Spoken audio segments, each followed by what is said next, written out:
Hey guys, it's time for World of Warcraft Midnight Season 2 progression, so get ready with me while I talk about and show the kinds of things that I prepare to have the best time possible, and maybe you can too.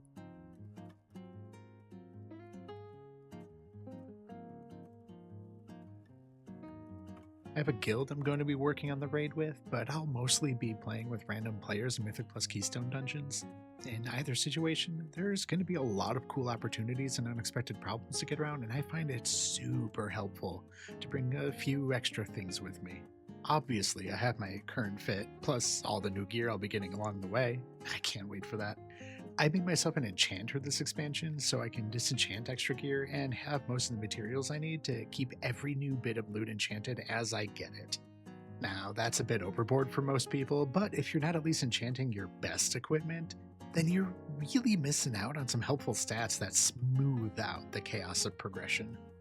A little bit of speed here to get out of those AoE circles, and a little bit of leech there to help keep my health topped off, and a whole lot of stats that help put out the big numbers. If you didn't know, there are enchants for the head, shoulder, chest, feet, rings, and weapon slots.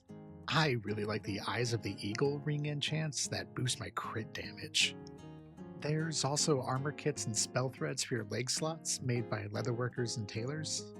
And be sure to fill any sockets with jewel crafted gems, especially on items you're not replacing soon.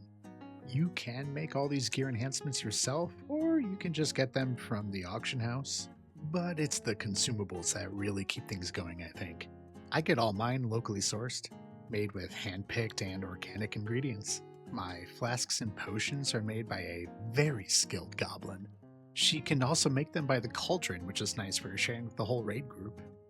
I could also buy the potions and flasks from other alchemists on the auction house, but these all natural ones just make me feel a little more grounded, you know?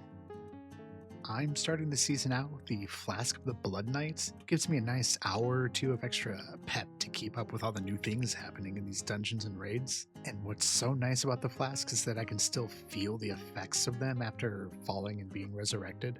And I'll probably try out some Flask of the Magisters later, but it's gotta fit into my stats in the right way, you know? Now, the potions are a little different. They're really good on their own, but they just don't last as long as a flask. They're super great, though, when I'm being a bit more reckless, or maybe it's time to do the time warp again. I also keep two different combat potions in my bag. Light's Potential is the easy pick. It's always good. Everyone I know likes Light's Potential. Though, sometimes I just gotta double down on the recklessness. It sometimes makes me feel like I've mastered the fights I'm in. It's awesome. Can't forget my healing potions either. We all make mistakes sometimes, and having one of these ready just helps make the mistake not become a problem. If I were a healer, I'd probably bring some mana potions along too, but I'm not. Wonder what they taste like. Now, all these drinks need a snack to go with them, obviously. I meal prepped these Hardy Champions bento myself. They're so easy to make and have a nice balance of meat, fish, and vegetables. I like them better than the local Royal Roasts, though you can get those in meat or vegetarian versions, which is actually pretty nice. The best things to eat this season are the new feasts that use the weird fish from the Coiled Isle. They're a bit harder to make, and you always have to make more than you can eat at one time, but hey, just share it with your friends that you're about to down bosses with. Though I'll still delve and do easier keys with my bento boxes, keeping me well fed. Now, let's see, what's next? Oils. Did you know about weapon treatments? I have these little containers of Thalassian Phoenix oil. I think it's a more evocative name than a literal one, but it really is a magical substance. I can apply it to my weapons, and it lets me attack a little more quickly and with a little more precision for those critical hits. Enchanters can make the oils, so I've learned to make them myself, which is so helpful because I can't really carry very many of them at the same time. It's a bit awkward. I could instead blacksmith some whetstones and weightstones to use, but they aren't quite as good as the oil is for me, plus they're so expensive. And when I'm really deep into progressing the raid, I'll probably need to pull out one of these new Vantis runes They're magical etchings on little slips of paper, so they're real easy to tote around or trade with. With a bit of magical preparation, they can supposedly make you even more effective at one specific raid boss encounter at any difficulty level. And its power sticks around for the whole week. But you can only use one in that week. Still, though, pretty versatile.